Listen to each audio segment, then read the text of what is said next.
Hey there, I'm Pharmacist Ben, and I am so proud and honored to be talking to this gentleman sitting by my side here, Dr. Wallach. I've known him for going on 15 years.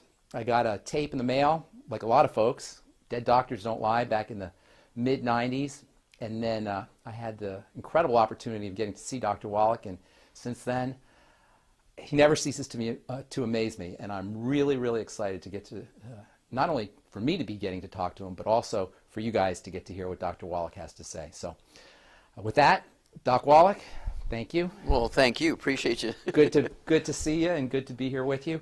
Why don't you tell the listeners a little bit about how you started. You got a great story about how you started to get involved with nutrition as a farm boy, how you noticed things with the animals, and how you had a personal connection with nutritional supplementation, how it worked out for you. Well, I'd like to do that, Pharmacist Ben, but I'll tell you what, before we do that, how about you telling us a little bit about Pharmacist Ben? About Pharmacist Ben? All right, well, Pharmacist Ben started his pharmacy career in 1986, and in pharmacy school, a lot of people don't realize this, but we study a little bit about nutrition, but we study nutrition in terms of how nutrients are medicines, and we study how diseases are deficiency diseases. So this is one of the reasons why I connected with you so well, because this is your message. We're not sick, we're starving. Many of the things that we consider to be diseases, heart disease, diabetes, the things we die from in this country, are really nutritional deficiencies at their core. And what I like to tell people is, at the point of death itself, we don't die of what it says on our death certificate. We die because some tissue system somewhere, some organ system somewhere is not being fed. So we literally die of nutritional deficiencies. And in pharmacy school, I was studying how vitamin A was connected to vitamin A deficiency was connected to night blindness, and vitamin C deficiency is connected to circulatory problems. And on the other hand, I was studying how prescription drugs were toxic and how they had side effects. I remember one time we watched a movie on beta blockers. These are drugs that stop the heart from working in order to lower blood pressure. And this was a movie put out by Ayers for their new drug Indoral, and it was going to revolutionize the hypertension business. And I remember the movie was an hour long, 15 minutes about how revolutionary their drug was, and 45 minutes was some guy reading the side effects of the new drug. 45 minutes, I'm telling you, reading the side effects. So I got the idea that we got a real big problem in this country in terms of healthcare. And the more I studied, the more I got into it, the more I realized that if we could just get nutrients in the hands of people, if we could just get people to start taking nutritional supplementation, we could do a lot of good. So I started practicing in my pharmacy using essential fatty acids to help people with their skin, essential fatty acids to help women with their menstrual cramps, B vitamins to help lower blood pressure, and lo and behold, as I'm sure you know, the results were tremendous. So from the get-go almost, I realized as a young pharmacist that we could be using nutritional supplements instead of using medicines, and we could be helping a heck of a lot more people, and we could be saving a lot of money on top of that. Then when I heard your message, I was all over it. I got that tape in the mail, Dead Doctors Don't Lie, and I was like, who is this guy? And I listened to it, and I listened to it, and I got to tell you, I stole some of your ideas, and I went out and I started talking to folks using some of your ideas. And then one day I was working out in the gym, and I met a guy, and we were talking. I said, you have to hear this tape, Dead Doctors Don't Lie. I said, oh my God. I know Dr. Wallach, and it turns out that this guy knew our mutual friend Robert Snook, and long story short, he took me to one of your talks. I listened to one of your talks, and I was a believer and a follower, and that's how I got involved with longevity, and that's how I got involved with you. So in any case, now I want to talk about you, and your story is very interesting. How you started with nutritional supplementation. Now, I started; it was already the 1980s. So there were already people who were understanding that vitamin C and the B complex and essential fatty acids and minerals were very important. But when you were working with nutrients, we're talking about the 1940s, vitamins were only really discovered 20 years before by mainstream science. So for you to get on board, you had to be quite the visionary. I wonder if you could maybe tell the viewers a little bit about what went through your synapses to make you realize, hey, there's something out there that we could be using to help take care of what people are considering diseases, people are considering genetics, genetic maladies, people are considering birth defects, but really are nothing more than nutritional deficiencies. Well, it actually started when I was 4 years old. I had a disease that would be called today Tourette syndrome. They didn't have a name for it back then, but it's Tourette syndrome. And I had facial tics, and blink my eyes, and I'd get facial cramps, and it progressed. It got worse every year. By the time I was 9 years old, I'd go into a tetany and fall over, and my friends, my peers, my age group, classmates would say I was possessed, and they could bump me around and give me a bear hug and cause me to go into this tetany. And so I started complaining to my mom, and she took me to an eye doctor for some reason, who's an MD eye doctor, and they examined me and said, can't find anything wrong with him, except he's got very long eyelashes, and they're hitting his glasses, curling back and tickling his eyeballs. That's what's setting this off. They thought that was what he tried to say, that was causing the tetanus. That's right. And so I'm 9 years old, and I'm not buying it. And I said, no, that can't be my eyelashes tickling my eyeballs. It's too much of a systemic problem. I didn't use the word systemic, but my whole body was affected, so I didn't believe it was just my eyes. So the next morning I went to the library in school, and I went and found a nurse's health handbook and looked for long eyelashes and eyelid twitches and that kind of stuff, and couldn't find anything. So I just went into the index and just started A, and I got down to cramps. I said, well, maybe it's a cramp, because I was playing sports and 9 years old, and I said, well, I've heard of leg cramps and things.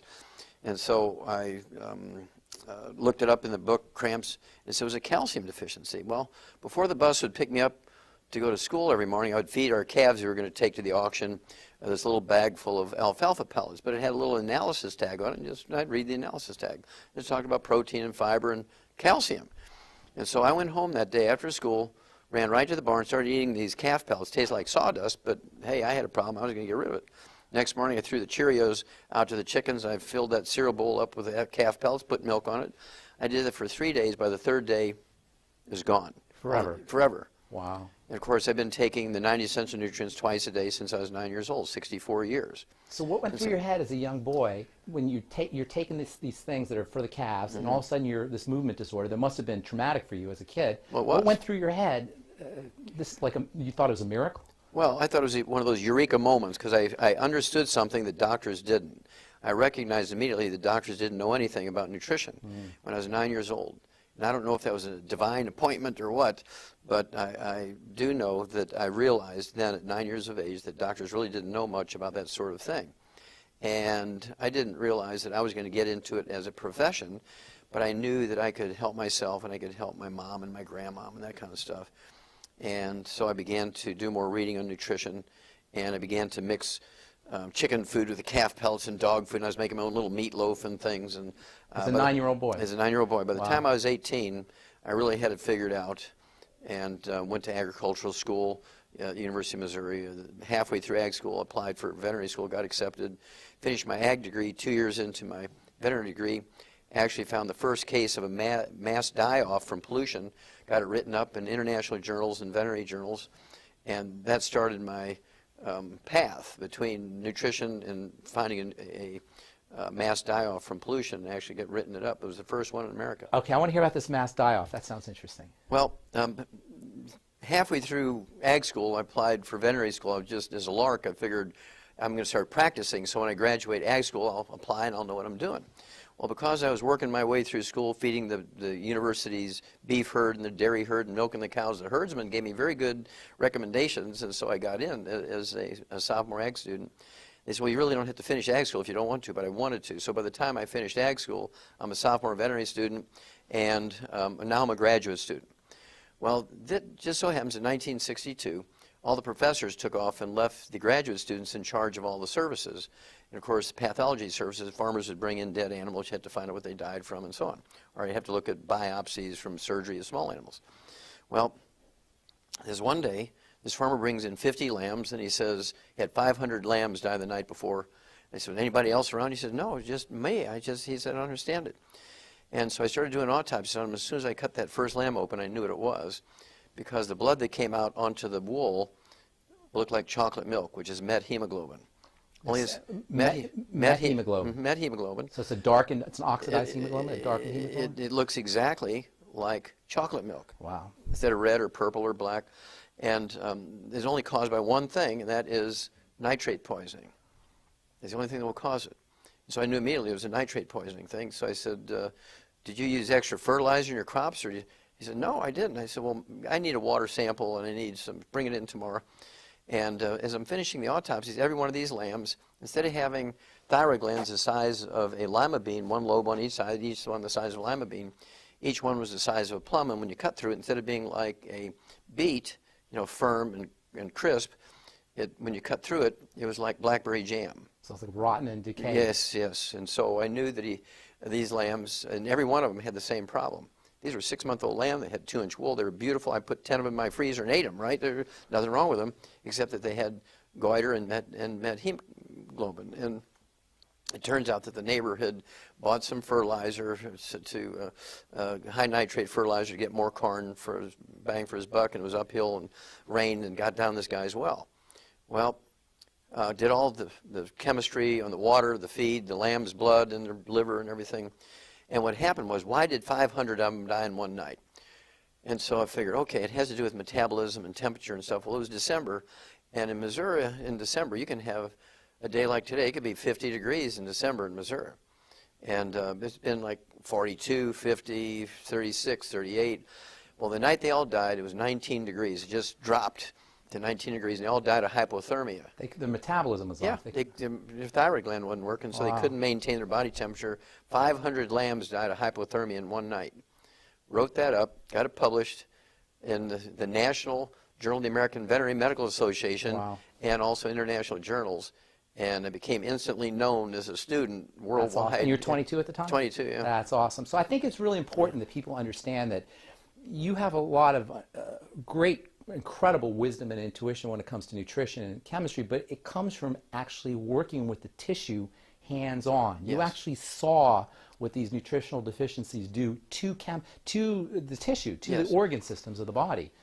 And I think people need to recognize this is not just theory, and this is not just book learning. This is actually hands-on understanding about what nutrition does to the body in terms of its the body's organ structure, and the body's cell structure, and the body's tissue structure. That's super important. There's not a lot of people out there who are pathologists or have pathology background and a nutritional background as well.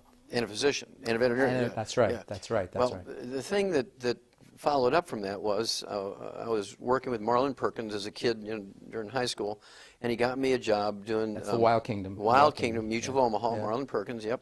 And he got me a job in Africa on the white rhino project, which had to do with saving the white rhinos. It was one of those conservation projects. I was able to get 200 of them, bring them back to the United States, caught them. And so if you see a white rhino in a zoo or a wild animal park, it's either one that I caught or maybe offspring. Well, because of that paper, Perkins, and this was the time when pollution was being brought to the surface by Silent Spring, the movie, Rachel Carson, the book, and so forth. And he was very good. He thought, we have all these animals dying from natural causes in zoos. Maybe pollution has something to do with it.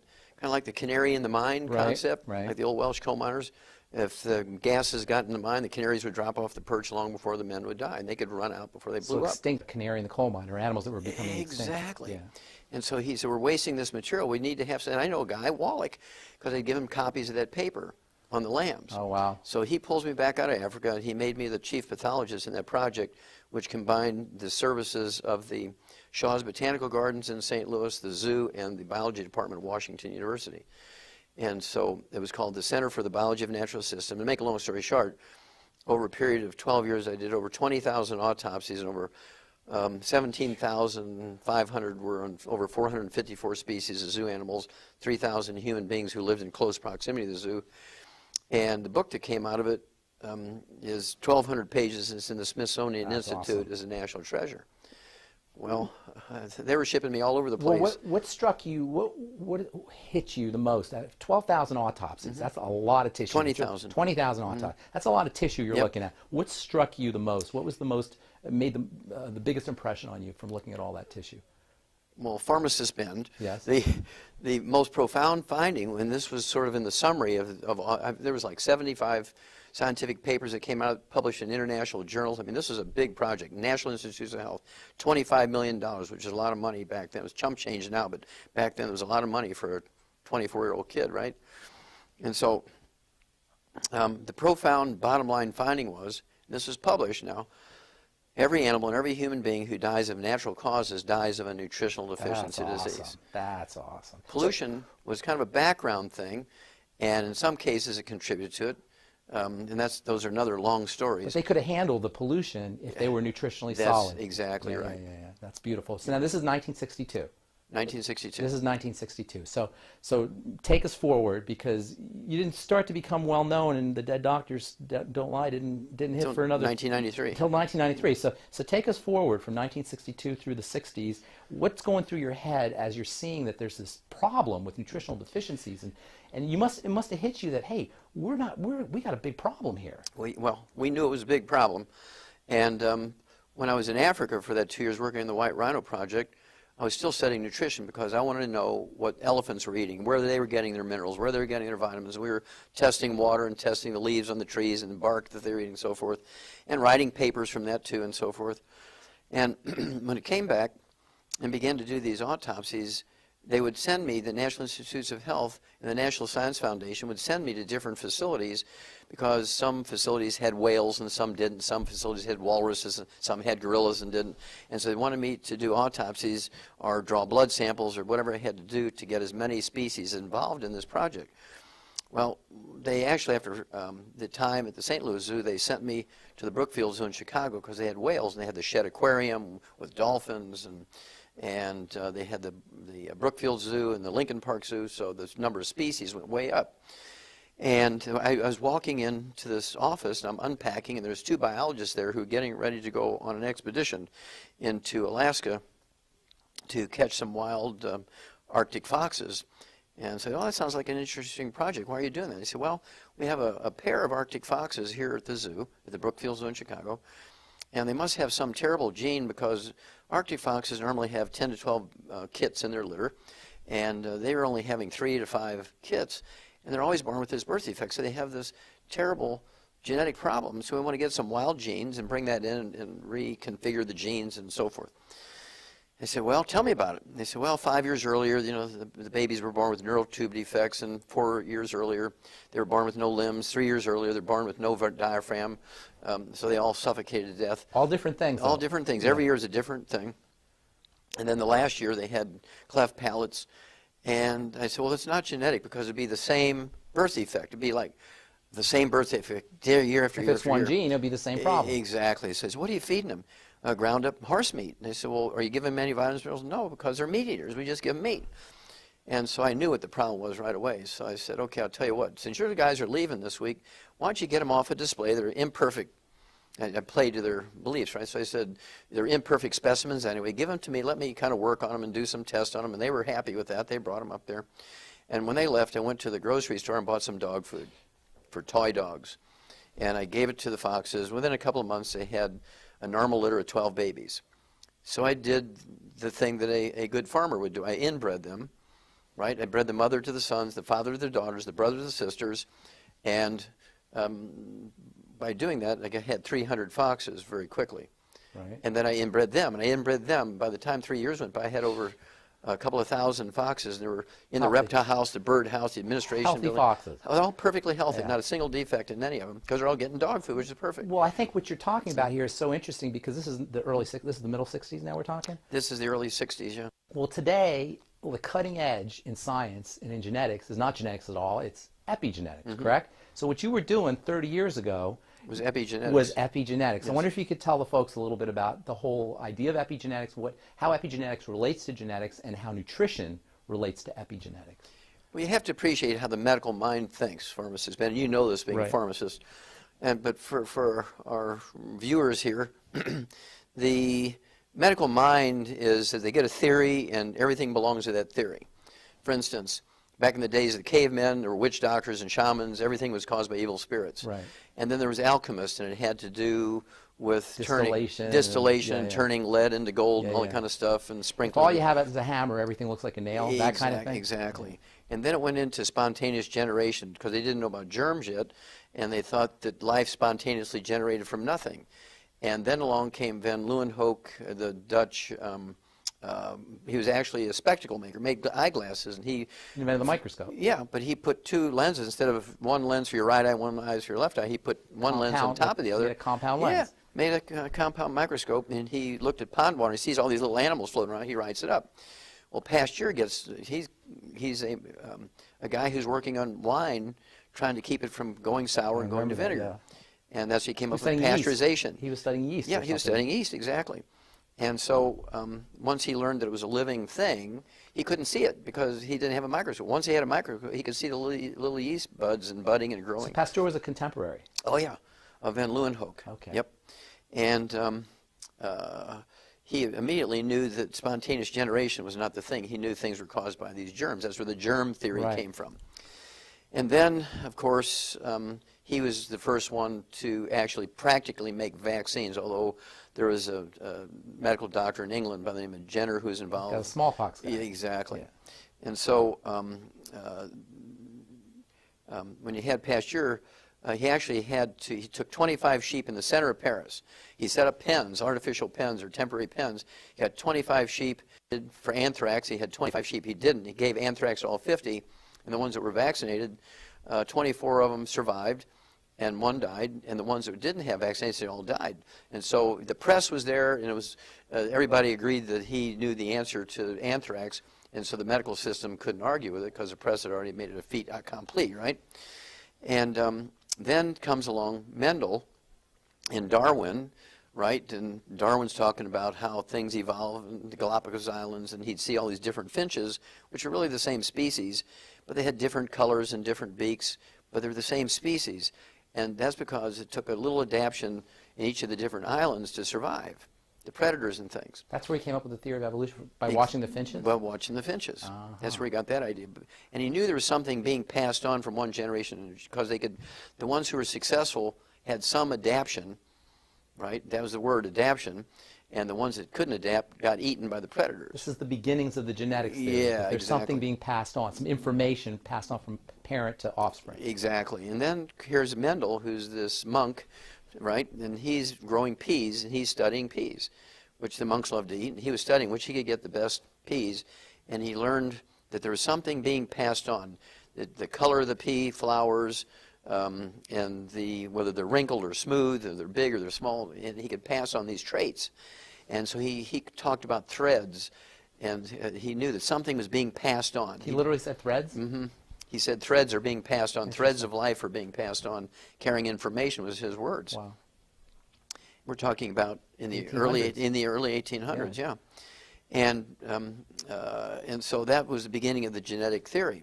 Well, along comes people like Linus Pauling and Watson and Crick, and they were able to actually tell you the structure of a chromosome and so forth, and double helix, and how traits like eye color and skin color and hair color are being passed on, and so forth. Linus Pauling was in on the whole genetic thing as well. Well, he was the first. He was actually the first one. He was actually cheated.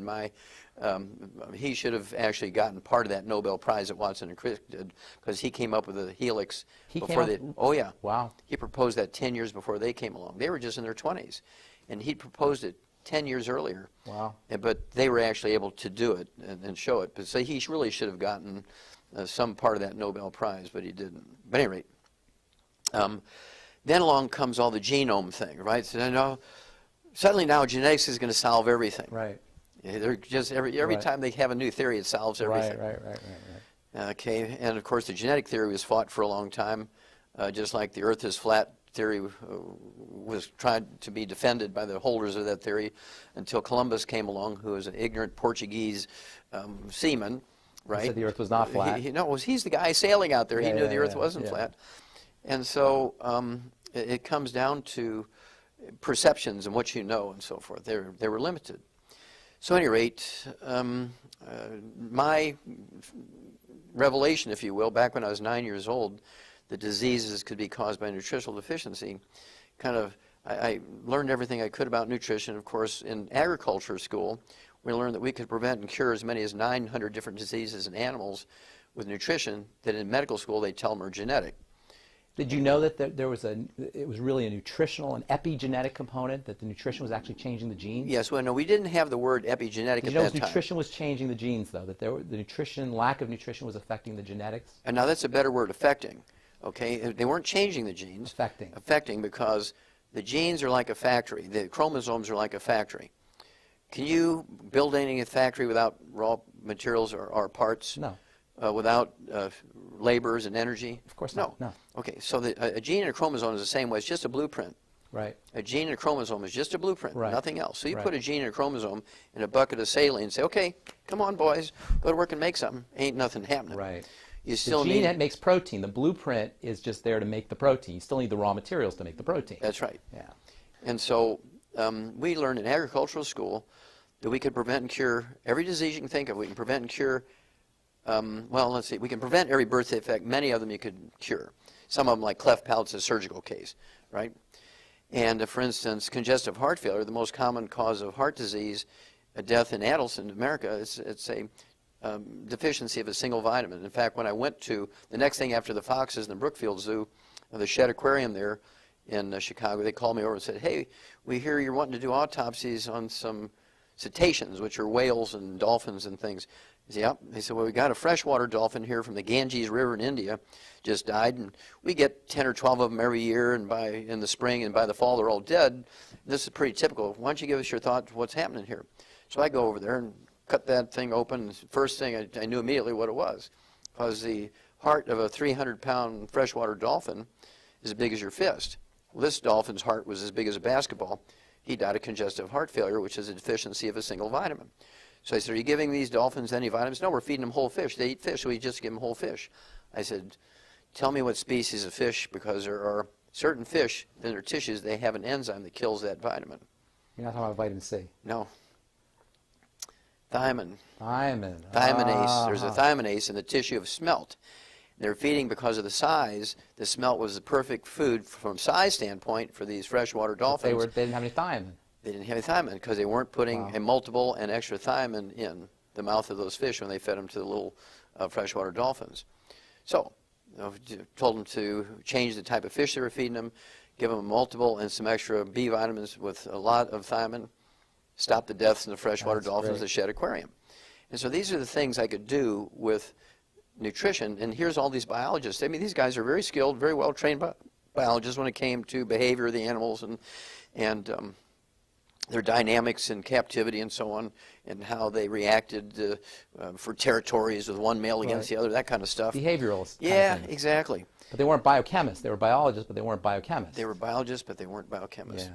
And so I could come in and see something very simple that I've been studying for 10, 15, 20 years, and see it in a heartbeat, where they could look at it and they couldn't recognize it. Now, thiamine is a fascinating vitamin. That's the berry vitamin. Exactly. That's the vitamin that they were given. Tell the story about the chickens and the rice polishings. Well, beriberi is a very interesting disease.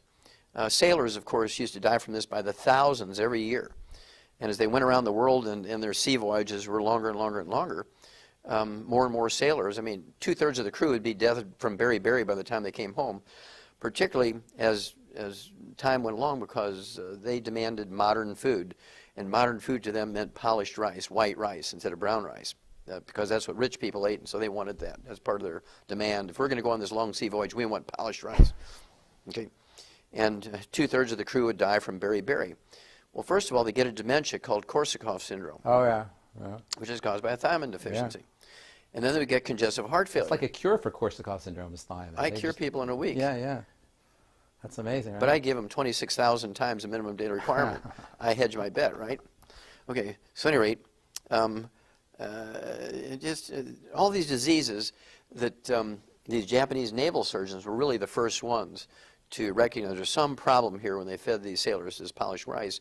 But the Admiralty, you know, the big guys up there in the Admiralty, well, listen, these guys are demanding this. This has nothing to do with it. It's got to be some bug. They thought it was a bug. Wow. What year are we talking here? We're talking about the late 1700s. Wow. Okay, in the 18th century. And Europeans get the credit for discovering it, but it was really the Japanese naval surgeon. It was a Polish chemist. Kaiser Funk. Yeah. Yeah, Came was up his with name, thiamine. yeah. But, well, he actually identified it. But before that, the Japanese naval surgeons... They knew there was something in there. They knew there was something in the bran of the rice, in the brown covering, the hull on the rice could prevent and reverse that disease.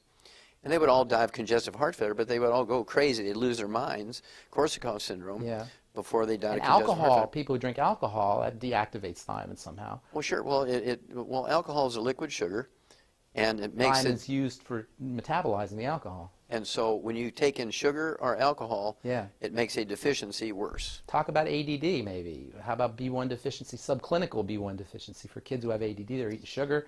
Maybe they don't need Ritalin. Maybe they need something like thiamine. Or how about subclinical issues? You know, we talk about the big things like congestive heart failure and beriberi, But what are the impacts of subclinical thiamine deficiency, where maybe they're just not getting enough thiamine? What are the impacts on our kids? And Okay, well, that's a good one. Let's talk about ADD, ADHD, autism.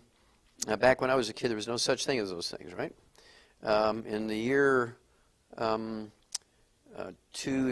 see, 1980. In 1980, there's 1 out of 150,000 kids had autism.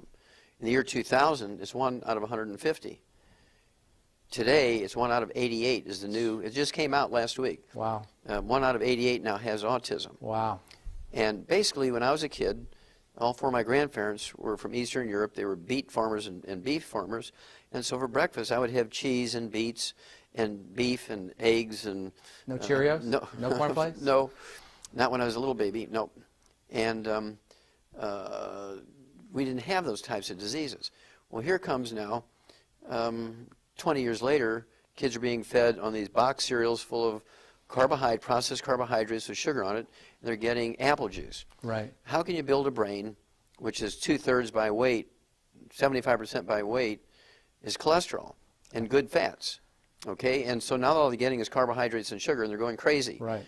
So not only are they deficient, but it's costing them nutrients to process all that stuff. Exactly. So it makes the nutritional deficiencies worse. Even worse, right? Right. And so simply, I take kids that haven't spoken in 11 years. You start feeding them eggs, you get them on the 90 essential nutrients, which is what we feed animals, the 90 essential nutrients, 60 minerals, 16 vitamins, 12 essential amino acids, 3 essential fatty acids.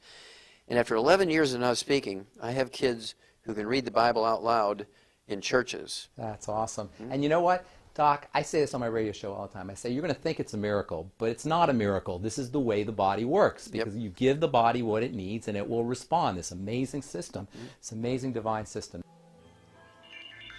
Alex Jones here with a message that could revolutionize health in this country. Going back about 1.5 years ago, I began to learn about the incredible health effects of longevity products. Aaron Dykes lost 92 pounds. We're going to show you some before and afters.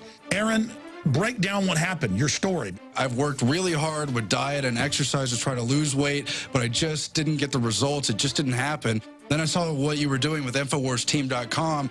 I wasn't even trying to lose weight, but I got it because I wanted to feel better energy. I wanted that nutrition. Didn't even understand how that could kickstart my own weight loss goals. But the products did that for me. I found myself suddenly losing weight, more energetic, wanting to exercise, wanting to eat the right foods. And they don't even advertise it as weight loss. I want to challenge our radio listeners to go to InfoWarsTeam.com. Sign up as a distributor and get wholesale pricing discounts at InfoWarsTeam.com. You touched on cholesterol. I definitely want to talk about cholesterol. Okay. But before I get to that, my favorite mineral, you know, in the world of nutrition, you get favorites, right? You probably have your favorites. And Sure. I know one of them that's one of my personal favorites, and I know is one of yours, is selenium. So tell us a little bit about selenium, this incredible, incredible mineral, and some of the things that you can use it for. And I want you to place special attention on how selenium is involved with the thyroid, how selenium is involved with diabetes, and all the different things that you can use with this incredible mineral that, by the way, is active in microgram quantities, the tiniest of quantities. Maybe touch on that a little bit. Okay, as you say, selenium is one of those wonderful trace minerals, which is an essential nutrient. We need it. We can't live without it. And it has many functions. It's a structural mineral when it comes to chromosomes, right? Epigenetics. Epigenetics, we'll get into that, right? But it's a structural piece in the actual normal double helix. Is it one of the fingers that you were talking about? It's one of the metallic Yeah. fingers that keeps this double helix of the chromosome in the proper distance of each other. There's a little strut there. In the middle of these struts, there's all these different minerals, and selenium is one of them. Wow. So the helix itself is an incredibly organized structure, and every little component of it is key. The distance that the nucleotides are from each other, all that is tightly, tightly regulated, and minerals like selenium are involved in making sure that this structure stays intact. That's what the fingers are. Exactly. And when you have a deficiency of selenium, many things happen. In the biochemical level, you can't recycle glutathione, which is one of the most potent antioxidants made by the body. The most, maybe. And it's used to protect you from cancer and fend off inflammation in your arteries so you don't get clogged arteries and that kind of stuff.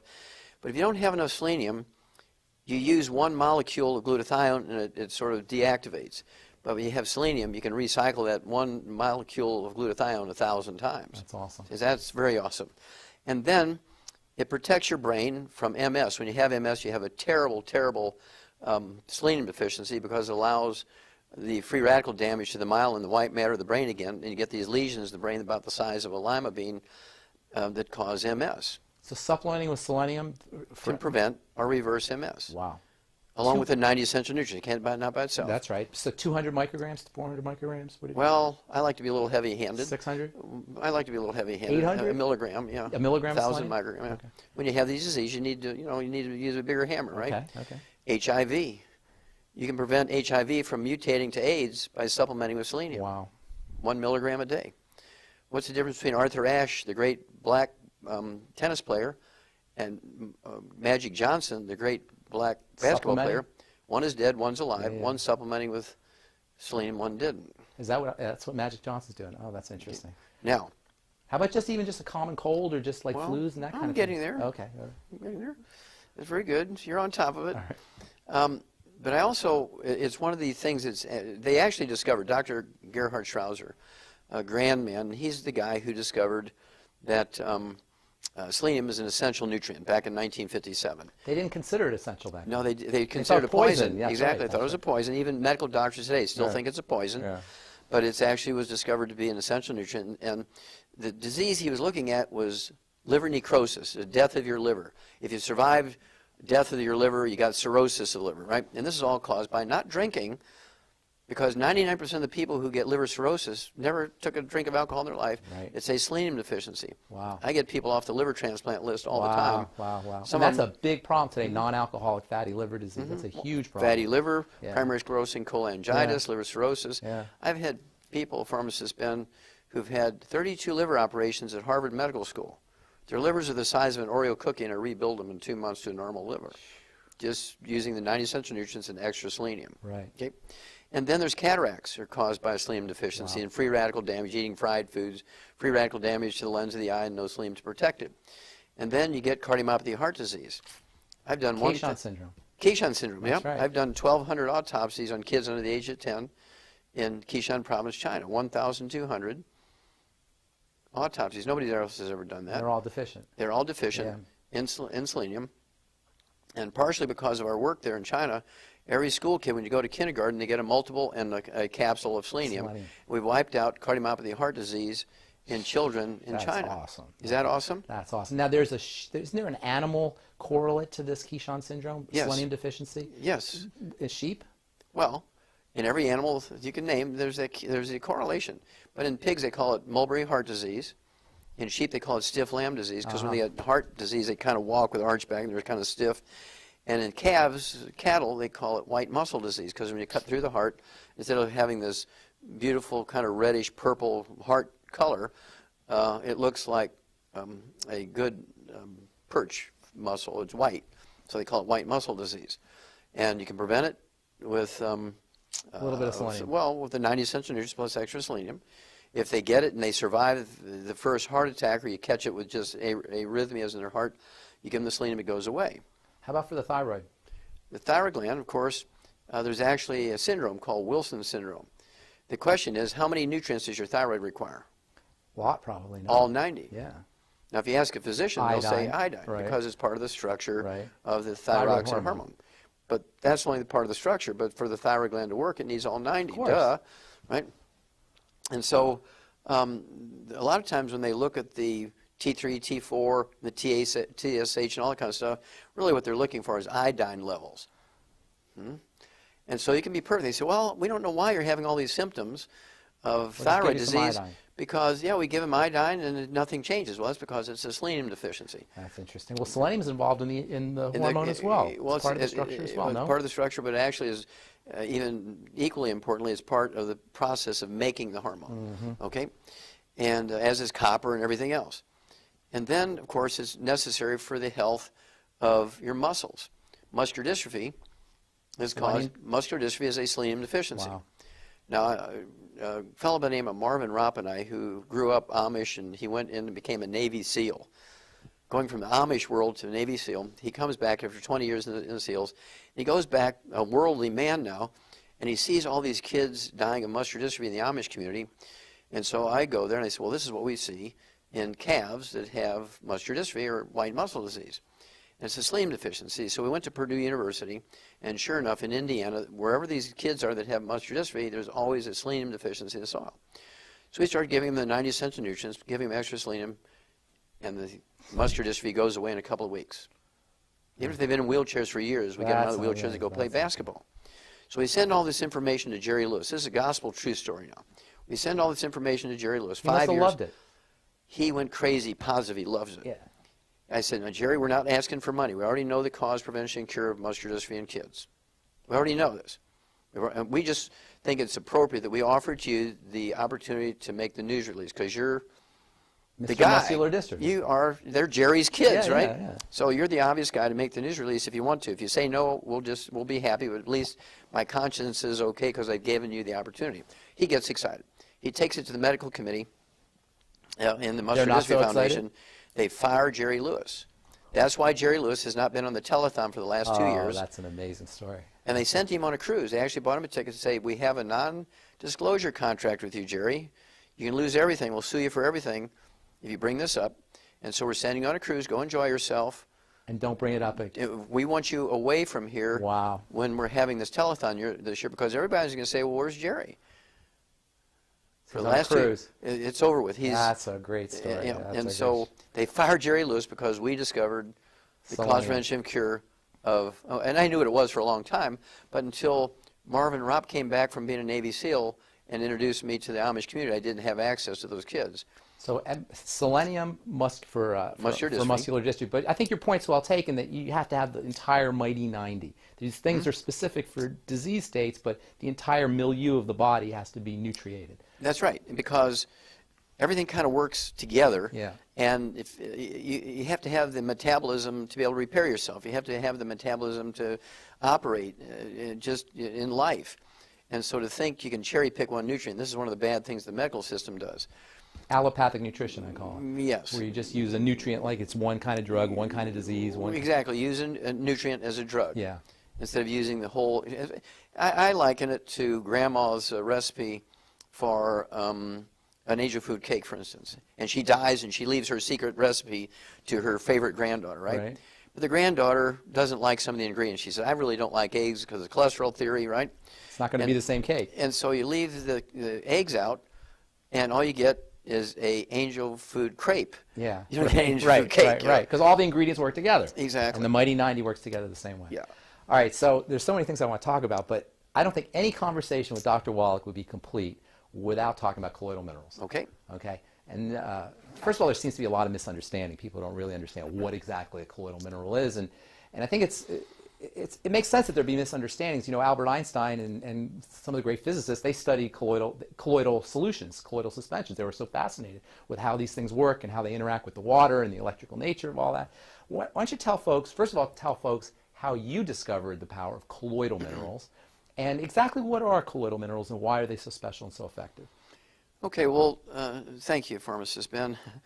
Back again in the late 80s, I was working with some of the alternative cancer hospitals in Mexico. Now, they invited me to come do some things with them. And that's a long story how I got there, but that's another time. But at any rate, one of the problems I had was getting all the nutrients that people needed because most people wouldn't eat calf pellets and dog food and things like that, right? Right. And so I had to find a way because in human supplies, it was very difficult to get things. And so I needed a source of some really weird trace elements and rare earths, okay, like gallium, Right. ytterbium, yttrium, neodymium, praseodymium. Which the body needs. You get disease if you don't Right. have them. Most doctors, you ask them about those Ytterbium those deficiencies. rare earth, europium. You Yeah, ask them about yeah. those things, doctors look at you like a deer in the headlight. They've never heard of them, right? Right. And so I was looking for those things. Well, here at one of these alternative cancer hospitals is a little gallon glass jug, and it says, take an ounce of this with every meal. And I tasted, woo, it kind of shrunk wrap your lips over your teeth. It was very tart. Right. Minerals. Yep. And so I said, what is this? He said, well, it's this stuff that comes out of the mountains and it has all these different minerals in it. So I took it to Dr. Schrouser, University of California. I said, analyze it. And it had 77 minerals in it, including all these really weird trace minerals and rare earths. Exactly what I was looking for. to make this, as what's turned out now, to be the Alex Pack, right? Right. You got it? Right. But that was back in 1985. I had been looking for something, but it was so It would expensive. have all the trace. You were looking Yeah. for something that would have all those trace minerals. And the rare earths. And if we were to put it together one by one by one, it would cost $1,000 an hour to take that stuff, right? And so it's too expensive. So here's a natural source, Wow. and it had everything in there in optimal amounts. I mean, I really got excited because I said, now I've got the tool that I can bring this to the general public, right? Wow. Well, a colloid is actually a mineral that's in suspension rather than in solution. So it doesn't dissolve, it hangs. It hangs in there. Now, how does that do that? You've heard of Brownian movement, Sure. right? Well, all these particles are the same charge, and so they repel each other. And so they stay in suspension by their own energy because they're Right. repelling each other like little magnets. That's awesome. Isn't that awesome? Yeah. And So they're- this is a highly electrically charged solution. That's right. It's like a But they're- magnetic solution. But they're all the same charge. Right. That's the secret. They're all the same charge. Right. They're That's all- how they're repelling. Yeah, that's right. Brownian movement, and they knew about that for a long time, but you're talking about one nutrient, one mineral, but here's one with 77 minerals in there. Wow. And there's this, it's almost like a liquid alloy of 77 minerals. Wow. And for instance, if you take a solution, a liter of a solution, you can maximize whatever you can get in there. You get 985 or 989 milligrams. That's all you can get into a solution. There's only so much room in between the water molecules. Now in the suspension, I can get 36,000 milligrams. How do you do that? Ah, kidneys, right? I can get 36,000 milligrams. Well, when you taste that, that'll shred the enamel off your teeth. It's so acid. So I had to cut it down to 19,000 milligrams. But now we're getting up into the dosage rates, so you don't have to drink 7 gallons a day. I had to concentrate it down. I mean, all these little mechanical factors I had to deal with, I had to concentrate it enough to where a human being could take a couple ounces and get enough. Nobody's going to drink 7 gallons a day to get enough, right? But these are highly concentrated suspensions. Yes, but I had to concentrate them more. Wow. Right, see? And so this was perfect for me because I could get 19,000 milligrams in a liter, I could get 600 milligrams in an ounce. That's amazing. That's amazing, right? That's amazing. And so, but in a solution, I could only get 30 milligrams. And so what accounts for that difference then? Well, in a suspension, it doesn't matter how much room there is between the water molecules because these guys are in there keeping each other in suspension all the time. They never settle out. They're self-suspending. They're self-suspending. They never settle out. Wow. It's a perpetual motion machine. So you're actually drinking an electrical energy. You're drinking magnetism. Of sorts, yeah. So you're drinking a magnetic solution. So Yes. Would you say that the effect on the body is it amps up the magnetic energy of the Well, if you look at the heart, for instance, which is an electrical thing, body? Right. when people start getting palpitations, they are having an electrical conduction problem. So you give them selenium in a colloidal form, problem solved. Wow. Okay, and so it's that simple. But at any rate, then I was able to make liquids. Of course, I think I'm considered the father of liquid supplementation at that level. And the initial product we had was just what we called plant minerals. I remember that. Yeah, 77 plant minerals, which contain all 60 essential minerals in optimal amounts, 1 ounce per 100 pounds of body weight. And most people are deficient in minerals, so just taking those minerals made an enormous positive difference in people's lives. And then people are saying, well, what multiple do I take with it? So I had to come up with a multiple, and then you think it's tricky to add all the vitamins and amino acids and things to it. Now I tried adding the fatty acid, turned it into soap. I'm sure. It yeah. became a solid. You can't add fatty acid, but it's a miracle that you could add all that other stuff in there. That's some amazing formulations. And let me tell you something. I formulate for a living, and the formulations that you guys, Youngevity's come up with some formulations that are absolutely stupendous, and it started off with that Bottle of minerals. That bottle of minerals. That bottle of minerals. So we just kept adding things to it. Of course, we'd run into the thing like turning into soap, and we had bottles exploding and stuff. And so in the early days, it was quite adventurous. And then, of course, right now, we have in the Alex Pack, which you can buy by itself or part of the Alex Pack. I like the Alex because you got a complete thing. Is the Beyond Tangerine. Has 245 nutrients in it. That's a stupendous product. Isn't that wild? Stupendous product. It has 300 milligrams of these minerals per serving. It has lots of B vitamins. Well, mega doses. Mega doses, yeah. right. And then it has 115 super juices. We're not talking about a V8 here. Right. We're talking B or a V115. That's amazing. V115. Yeah, V115, not V8. Right? Yeah, that'd be- Plus 1,000 milligrams of vitamin C, Yeah. plus copper, plus selenium. Well, That's- plus all 60 plus essential. is there glucosamine? I think. Yes, in there as well? is. That, No, that's an amazing product. If people don't do anything but that, they're going to notice dramatic Oh, results. huge, huge. And of course, kids like it because it tastes good. Tastes great. And then for absorption, that's another thing. You know, in pharmacy school, we study delivery. That's one of the main things we study is delivery. And they tell you, if you want to deliver things in the body, you don't want to use a suppository, and you don't want to use an injection, drink the stuff. And that was actually, in addition to the colloidal minerals, the nature of the colloids, the fact that it was in a way you could drink it, and you would get instant absorption is so important because people have digestive problems. Everybody has digestive problems. Bypassing digestive problems with liquids. Go ahead. Well, I'll answer that question in a second. But what we did was even, I thought, more fun. We take these colloids, which in themselves are very absorbable, right? And then we... Tremendously absorbable. Very absorbable compared to even solutions. And so then we turn it into a coffee crystal type technology. Now talk about that.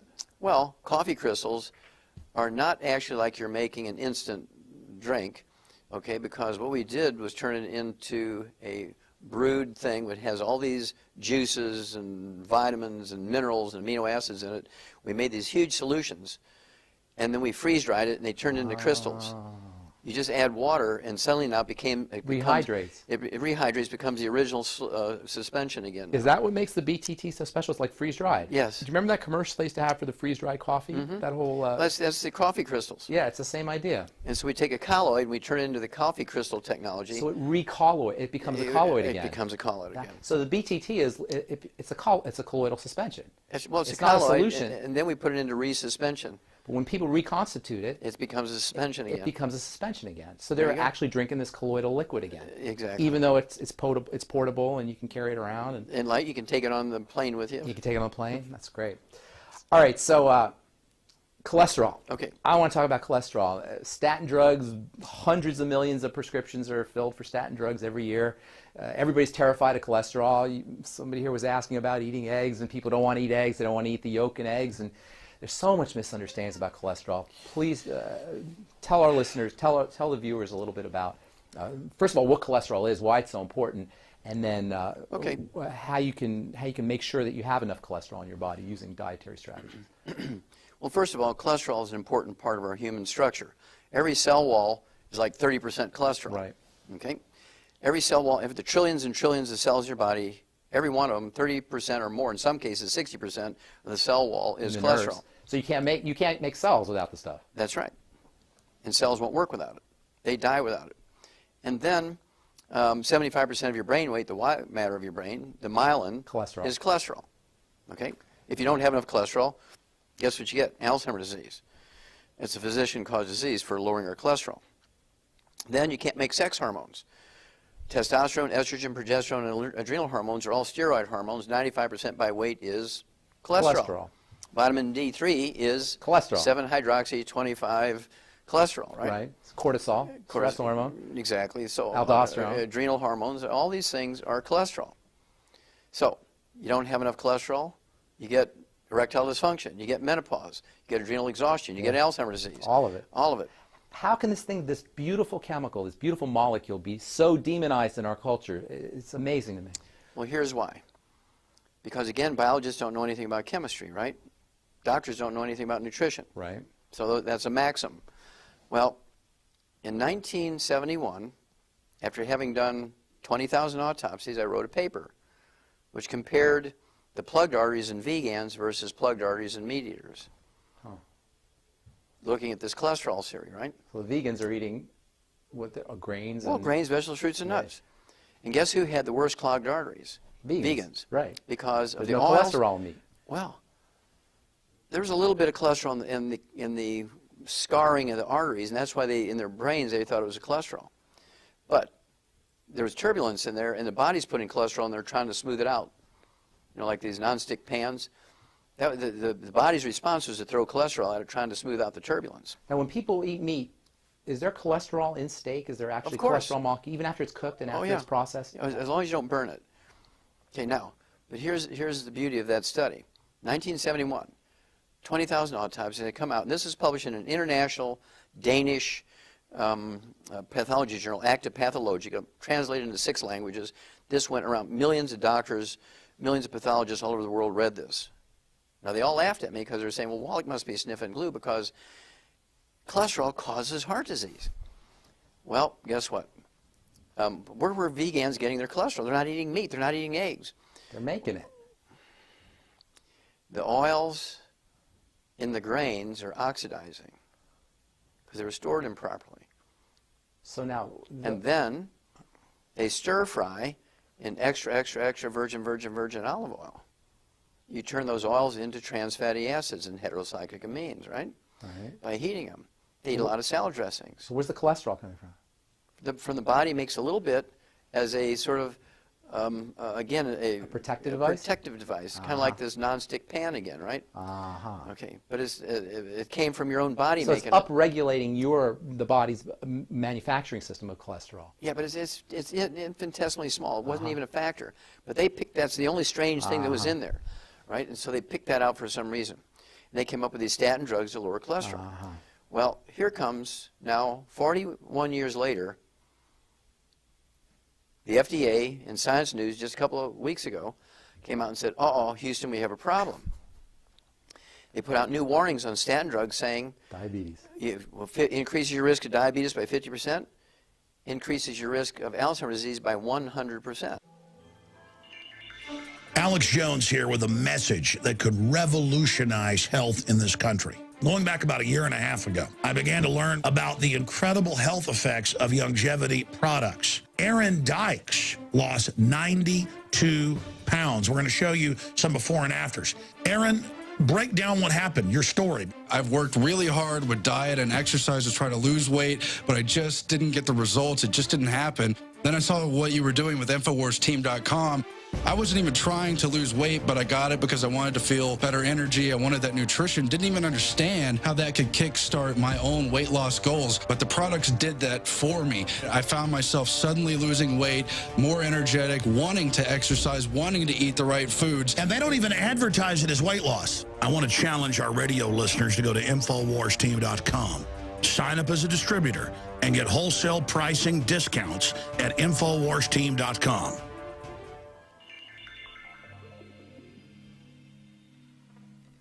The FDA in Science News just a couple of weeks ago came out and said, uh-oh, Houston, we have a problem.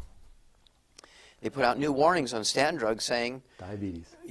Increases your risk of diabetes by 50%, increases your risk of Alzheimer's disease by 100%. That's amazing. If you go on a cholesterol-restricted diet and you take cholesterol-lowering drugs, statin drugs, you will get Alzheimer's disease. Yeah. Okay? And I said that in 1971, and they all Because laughed you need at me. cholesterol to make neurons. That's To right. make brain You must cells. eat eggs. The egg is a perfect food. You start out with a chick on that egg the size of a lentil, as thick as a piece of paper, with the diameter of a lentil, right? I mean, we're talking about 3 or 4 millimeters in diameter, 1/10 of a millimeter thick. That's the chick, and there's the yolk and the white. That's all food for the chick. In 21 days of incubation, you have a chick with a beating heart and lungs and legs and all the muscles and feathers and skin and eyes and brain. All from that little egg. All from that little egg. And so it's a perfect food. Yeah. And so if you want to keep your brains, you want to have a great sex life, you want to you want to have your adrenal glands are happy, you don't want to have menopause, you don't want erectile dysfunction, you better be eating 6 to 10 to 12. I eat a minimum of 8 eggs a day. I try for 12 every day. Where else can you get? What other foods would you recommend? Eat the chicken skin, throw the chicken away. Just don't eat it fried, okay? You can eat... Fish skin? Yeah, you get a little bit of cholesterol actually in salmon, in the fat underneath the salmon skin. You can get it from red meat. You can get it from lard and butter. You get a little bit of cholesterol in butter. What do you think about, what nutrients would you use with your cholesterol? Any particular vitamin E or essential fatty acids? Well, sure. You have to take the 90 essential nutrients, which includes Non-essentials. vitamin E, and we're talking about selenium and vitamin A. All these things are antioxidants in their own right. Now, vitamin A, why did they call it vitamin A? Because it was the first one discovered. When it was discovered over 4,000 years ago by the Egyptians, they could get rid of night blindness, which we know is caused by vitamin A deficiency, by giving people extracts of liver. Liver. They'd squeeze liver, get the juice out of the liver, give it to you, and night blindness would go away. Vitamin A is a stupendously important vitamin as well. How about for the immune system, vitamin A for the immune system? Of course, because it's an antioxidant. Yeah. It helps protect you from free radicals and also helps your immune system fight against organisms, transmitted organisms like bacteria and viruses and fungus and yeast and all kinds of stuff. So every one of the 90 essential nutrients is important. They're called essential nutrients. They're not optional nutrients. The word essential, that's what that means. Now, real quick, I wonder if you could touch upon the digestive system. We got 80 million Americans with digestive problems. 1 out of 3 Americans is dealing with some kind of digestive issue. When we know with liquid nutrients you can bypass a lot of that, but what would you recommend for folks in terms of not essential nutrients necessarily, but accessory nutrients that people can use to support digestive wellness? Okay, well, first of all, the old theory used to be you are what you eat, right? Right. That's not right. It's what you absorb. You are what you absorb. Yeah. Very good. You are what you absorb. Right. And so when you pick the right number, when you said 30% of Americans have a terrible digestive problem, Mayo Clinic came out in 2009 and said 30% of Americans have gluten intolerance. Now, there's some communities that eat a lot of grains because they're, you know, for whatever reason, Cheap. that's, well, it's cheap. It's stored up for years in case there's some imminent disaster, right? We're talking about the Amish, the Mennonites, the Hutterites, the Mormons, the Seventh-day Adventists are all vegetarians, eat a lot of grains. They have 80% gluten intolerance. Now, what that does is you lose the villi in your small intestines, and you get celiac disease, you get diverticulitis, you get irritable bowel syndrome, inflammatory bowel disease, And you get ulcerative colitis. and you don't absorb your nutrients. You lose 85% ability to absorb them. So what's 15% of nothing? Nothing. Very little. Yeah. Right? And so the problem we have now is all these people now are being told to eat whole grains. And so there's all this gluten intolerance happening. So people are not absorbing what little nutrition there might be naturally in the food. Right. And they're not supplementing. And so you have to get off of gluten. You have to supplement properly. And then 99% of these problems go away. When you're talking about diseases, for instance, like you have a baby born with muscular dystrophy, cystic fibrosis, cleft palate, they're born deaf, and all this kind of stuff. Invariably, the mother will be gluten intolerant because what little nutrients are in the food, she can't absorb them very efficiently. So she's got a malnourished fetus. She's got a malnourished fetus. Wow. It's not genetic. Oh, yeah, it's malnourishment. It's malnourishment. But here's the thing that gives doctors a little bit of hope that their theory is correct. Gluten intolerance is passed on through cord blood or breast milk. It's not genetic, but the glutens are passed on The allergens. Well, they're not even allergens. They're not. It's not an allergy. It's an intolerance. So, in other words, the proteins, the peptides are passed through in the milk, and the baby becomes intolerant to it as well. Yes, exactly. Now, here's the deal. Nobody's allergic to poison ivy because there's no pollen involved. Nobody eats it for salads. But everybody is intolerant of it. Now, you rub poison ivy on yourself, you don't get an allergic reaction. You don't get an immune reaction. You have a contact dermatitis. Right. The same thing when you eat gluten and you have a gluten intolerance, you don't get an allergic reaction. You get a contact. It's a mechanical issue. Would you say it's a chemical irritant. You get a contact enteritis. Okay. So it's not necessarily an allergic reaction. It is not an allergic reaction. It's still an immune reaction. No. It's not even an immune No. reaction. Is it mechanical? It's a chemical irritant. So gluten is an irritant. Oh, yeah. It's a contact There's enteritis. Bakers will get it too. There's baker's dermatitis. Well, yeah, exactly the same thing. Same idea. And so what you do is you get these people on gluten-free diets. Their asthma goes away in 2 weeks. It's amazing. And you have a woman who's had 3 kids in a row with muscular dystrophy. You put her on a gluten-free diet. You give her the 90 essential nutrients appropriate for her body weight. You throw in some extra selenium. She'll never have another child with muscular dystrophy. She can have 10 more kids, but none of them will have muscular dystrophy because it's not genetic. That's amazing. Now, are there other things in grains aside from gluten? Gluten gets all the press, but there's other things as well. Are there other proteins, other peptides? Well, sure, there are allergens. You can get a wheat allergy, but it's not necessary to be gluten intolerant. Is grain a problematic food, in your opinion? Yes, it is, because human beings were never designed to eat grain. Yeah. Now, the animals that do very well with grain are They have ruminants. extra stomachs. They have 4 stomachs. Yeah. So if we have 4 stomachs, maybe we'd be able to eat that. Well, we'd be able to eat grain. Yeah. We have a single stomach, and we don't have the capacity to handle grains like an antelope and a buffalo and the horses and cattle and sheep and goats and all these animals with 4 stomachs. When you look around the world, other than one-celled animals, the 4-stomach animals are the most universal form. They're everywhere. on every continent, every place.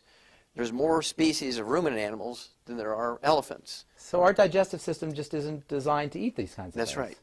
Isn't that interesting? You know about Jared Diamond, right? Mm-hmm. He wrote a paper called Agriculture was the worst thing that ever happened to us in human history, something along those lines. But the idea being that we're not supposed to be eating these kinds of foods. Germs, guns, and... guns, germs, and steel. Yeah. But the idea is that we're not supposed to be eating these kinds of foods. What about gluten-free? What about gluten-free flours and gluten-free grains? What's your take on those? Well, gluten-free grains are what? We're talking about millet. Yeah. Buckwheat, which is not wheat. Quinoa. Quinoa, and you're looking at rice. You ever hear of the old macrobiotic diet? I don't know a lot about it. Well, during the 60s, the hippies, all those flower children were running around eating the macrobiotic diet, which was essentially a German cleansing diet that was made from brown rice and steamed vegetables. It was only supposed to be done for 2 weeks, but they felt good on this stuff, right? And so they added a little bit of fish to it, maybe some eggs, so you get enough protein so you could live on them forever. And, I mean, these people were solving problems like eczema, asthma, were all going away in this macrobiotic diet. And they said, it's the magic of the brown rice. No. It's because they gave up wheat. That's okay? Interesting. And there was this Michio Kuchi who popularized, he's a Korean guy who popularized the macrobiotic diet. He had terminal pulmonary tuberculosis. I mean, 90% of his lungs were filled up with tubercle abscesses, and he was beyond hope, according to the doctors, right? He got on the macrobiotic diet, and 3 months later, he's gluten-free, he's cured. That's a great story. Now, I don't know if people really recognize that you are a prolific writer, and you write some great books. You write some great books, and what I like about your books is how you pull together all these disparate fields, these disparate sciences, anthropology and sociology and history and economics and nutrition and chemistry and biology. You pull the whole thing together. And you got a great story, and I think it's in Hell's Kitchen. I'm not sure which one. I think it might be Hell's Kitchen. We talk about the wood ash. Mm-hmm. And that's just a brilliant story about how people got the idea that you could actually get healthy by using ash.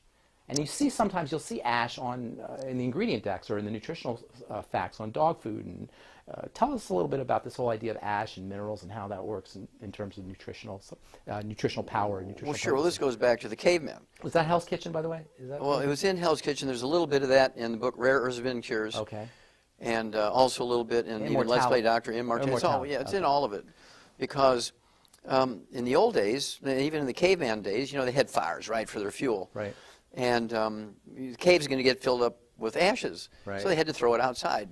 It didn't take long to recognize that, where they were throwing those ashes, the green stuff, the leaves were twice as big than where it didn't get. So when they started gardens, they would throw the wood ashes into the gardens rather than just throw it down the stream or in the recycling bin to save the earth, right?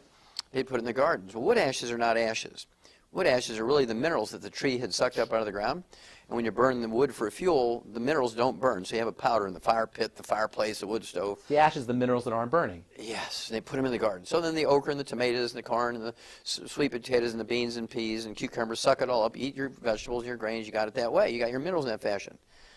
Nobody made the connection yet. They were using it as a fertilizer, but they never made the connection. They were getting minerals from it. They never did that. But when I know the exact moment when everything changed. It was 3 o'clock in the afternoon, Monday, September 4th, 1882, when Thomas Edison pulled the switch on the first commercial electric generating plant. 3 o'clock in the afternoon, Monday, September 4th, 1882, he pulled the switch on the first commercial electric generating plant on Pearl Street in New York City on the bluff overlooking the construction of the Brooklyn Bridge. Within 10 years after that, every city dweller had switched over to electricity for heating and cooking. So how many wood ashes? They didn't need any more wood ash. No, they needed them, but how many wood ashes were left over when you cooked and heated with electricity? Nothing. Zero. So what did they do to replace all those minerals they'd been getting for thousands of years? Nothing. They got sick. They got sick now for diseases they never heard of before. Oh, how interesting. So with electricity. Yeah, it just displaced were our source of minerals. That's interesting. It was sort of a change of just like right now, you can't hardly find a payphone in an airport because of cell phones have replaced it. Newspapers are going away because all the little classified ads are going away because of the cell phones and eBay and all that kind of stuff, right? So is the postal service going away because of email. Yeah. Okay. Well, the same thing happened when you had the electric stove come along. There's no ash anymore. No ash anymore. but they didn't make up the difference. Nobody knew to make up the difference. And so wood ash has been, when you look at the top, and this is where the book Immortality comes in, we looked at the top 20 longevity cultures on Earth. We did it through National Geographic. We read 60 years worth of National Geographics because we knew we'd have to spend millions of dollars of our personal money and years and years and years. And then people would say, well, Wallach, we don't believe this one, and we'd argue about that one. So we took everything from the National Geographic, give them plenty of credit and so forth. We used their pick of the top 20 longevity cultures. We have 40 times 100-year-olds. They have 100-year-old per 250 population. We have 100-year-old per 10,000. Wow. Okay? Which cultures? Well, we were talking about things like Sardinians, the Nicoyans in the Pacific coast, to Costa Rica, really weird places you never heard, Okinawans, right? And so the Hunzas up on the Pakistani border with China. Lake Titicaca. The Titicacas and that kind of stuff. It was really, really weird. All top 20 longevity cultures are third world cultures. They're illiterate. They have no doctors, no medical system. They have no utilities. Glacier milk.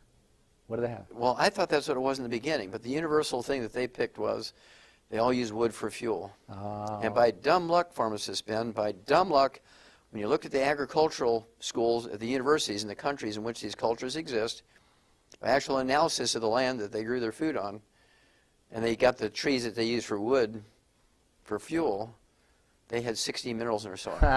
By dumb luck. By dumb luck. Yeah. That's great. All right, we talked to our friend Aaron just a few minutes ago, and he's an amazing testimony to everything you talk about. He lost 100 pounds. Everybody wants to lose weight. Obesity is ridiculous. We're the number one obese nation in the world. We're the starving obese. It's crazy what's out there. By 2030, they estimate 50%. Not overweight, Doc, obese. Okay, so how can we use the Mighty 90 to lose some weight, especially now with Christmas and Thanksgiving? How can folks use the Mighty 90 to lose some weight? Well, again, Pharmacist Ben, we're the number one obese nation in the world. We spend more money for health care than all the nations of the world combined, yet we're the number one obese nation in the world. What's going on here? Well, what that tells you, you don't have to be too bright to stand back and say, how could we be the number one obese nation in the world? What does it say about the level of understanding of obesity by our doctors and our government? They know nothing. Nothing. Otherwise, we'd be number 204, right? We'd be the thinnest people on earth and the healthiest. But we're number one obesity because they know nothing about obesity. In their theory, you know what I'm saying? In their theory, obesity is caused from lack of exercise and a disease of excess. You're eating too much. Right. Because they think that we're like an oven.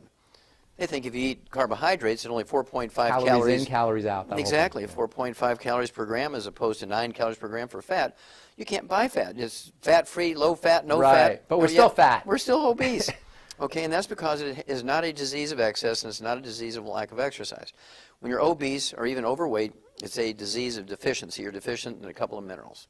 So obesity is actually a deficiency disease? Yes, obesity deficiency is a disease of a couple of minerals. All right. And the symptom of the deficiency of these couple of minerals is the munchies. Ah, so you can cure the munchies by using these? Oh, yeah. So what are the minerals? Well, I won't tell you yet. Because if I tell everybody, what I want them to do is get that book, Hell's Kitchen, and read the whole story. Okay, so it's just a couple of minerals that will take care of the munchies. Well, there's two minerals. If you have those deficient of those two minerals, you're going to be one of these people who weigh 600, 800, 1,200 pounds. But any mineral deficiency, not vitamin, you can be deficient in all the vitamins you want and you won't gain weight. It's mineral deficiency. It's a mineral deficiency. In horses, it's called cribbing. They chew on the fence. Right. How about pica? Is that what pica is? Pica. Pica, yeah. And little kids will eat dirt and stuff like that. Lead paint. Yeah. That's because of mineral deficiency. Only. So when people have the munchies, their body is the body's wisdom is let's go get some minerals, and they're trying to find these minerals. You're driving you to eat something to find the minerals. Yeah. Okay. So using the Mighty 90 and using these minerals will take care of the munchies and take care of the weight loss. Suddenly now, if you just get on the Alex pack, take the 90 essential nutrients, you'll lose 10, 15, 20 pounds in a month. We see this all the time. Yeah, without even thinking. Yeah. Because suddenly now, your portions are automatically get smaller because you're tired of throwing food away. Yeah. And you're not going to eat between meals. You'll take some snacks and think, I don't even know why I took this. I'm not even really that hungry, but out of habit, you're doing it. And it doesn't take you long to figure out I don't need to do this anymore. So dieting isn't even hard. Once you get the nutrients that you need. I wouldn't even use that term. Yeah. What I would do is talk about portion control as opposed to dieting. Right. Because you don't even have to think about portion control because when the pica and the munchies goes away, portion control is just sort of self-regulating, right? Now, To speed it up, we actually have what we call the Slender FX Weight Management System, which has a meal replacer in it, which is 80 calories and no sugar, so it's great for diabetics who need to lose weight. It's only 80 calories. You can have 2 of those meals a day. I like to throw in a couple of eggs and make it with water. You're only going to get like a 250 calorie meal, so 2 of those is 500 calories. You can have a 300 or 500 calorie meal. You're down below 1,000 calories. And you have all your nutrients. You have all your nutrients, right? Because you're still going to take your 90 essential Right. nutrients. You're going to take your Alex pack, even though you've cut your calories, your portion control is way down here, but you're still taking your 90 essential nutrients, and you're going to lose weight.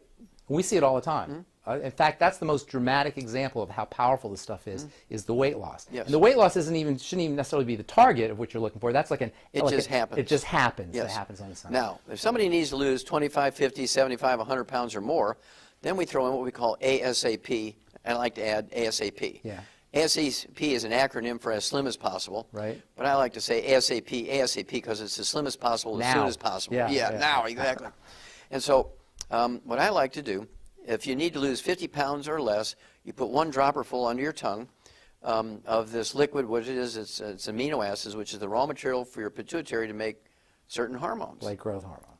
No, like HC. Oh, okay, all right. Yeah. And so, don't tell anybody. I won't say anything about that. It's a very important hormone. Though. Yeah. And so, instead of going and getting prescription injections, Right. you do this yourself. Right. And you're going to lose, you know, a quarter of a pound, half a pound, 2 pounds a day, depending on how you are with that portion control piece, right? And just like you said, Aaron lost 100 pounds. We have thousands of people every month. I see it. It's amazing. Yeah. It's absolutely amazing. And I see it around the world. People are just, this product's going around the world now. Yeah. And you But take... but they're adding years to their life. They're Oh, yeah. decreasing the likelihood of arthritis and degenerative diseases and cancer, God forbid. And Cancer, heart all disease. of that. All of that. Absolutely. Yeah. And it's a combination of the 90 essential nutrients. The Alex pack is a combination of the super juices that's in the BTT, the Beyond Tangerine, 115 super juices, antioxidants fending off the bad guys. Magnesium. Well, it's all in there. Yeah. Well, the It's Osteo FX Plus, we haven't even talked about that one. That's a wonderful Well, it's product. part of the Osteo. Alex pack. Yeah, yeah. It's all in there. And so at any rate, obesity goes away very quickly.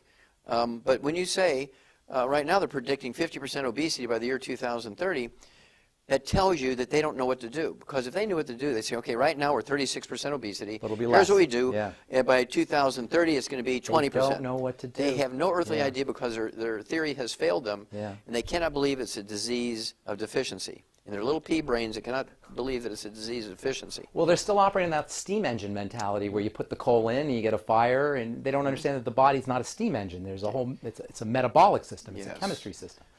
Okay, now, the spin-off of that, of course, they say that people who are obese, they have a higher rate of Diabetes. Yep. That's his sort of cousin disease here. Right. They run together, but not all the time. You can have people who are obese don't have diabetes, but they do tend to run together. And we've known for 70 years that diabetes, type 2 diabetes, which makes up 98% of the diabetic population, is a simple mineral deficiency disease again. It's not genetic in any way, shape, or form. Right. It is not genetic in any way, shape, or form, for emphasis, right? Right. It is a simple mineral deficiency disease. And I have to tell you this story. You'll appreciate this, Pharmacist Ben. There's a fellow out there by the name of Jerry Murphy. He's an owner of one of the largest, I think it's the 3rd largest medical laboratory in America. He services 7,000 hospitals and tens of thousands of doctors' private offices every day with his medical laboratory. This guy's got 3 It's PhDs. like a diagnostic Oh, diagnostic laboratories. Yeah, they take specimens and Yeah. send them to the laboratory. They send the results back to the doctor, right? I mean, this guy has 3 literally, he has 3 PhDs. He doesn't have in diabetes. medical. Oh, yeah. He had terrible brittle diabetes. I mean, his blood sugar is off the chart, even with injectable insulin. And he His knows A- about all this stuff. Well, he has access to the finest endocrinologists, the cutting edge of research on what you do for diabetes, all the drugs.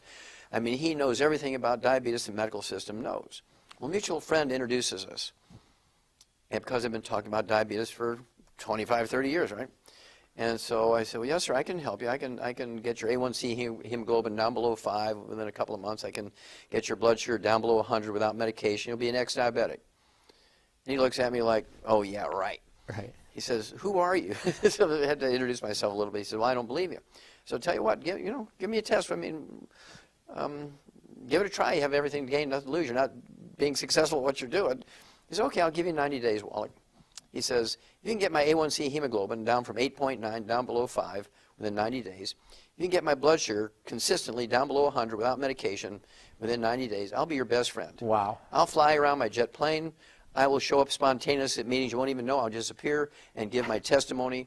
I will brag about you. I will put every one of my employees on your program, and I'll stop all my insurance. And you knew you could do it. You knew you could I was self-insure. Well, I've been doing it every day for 35 years.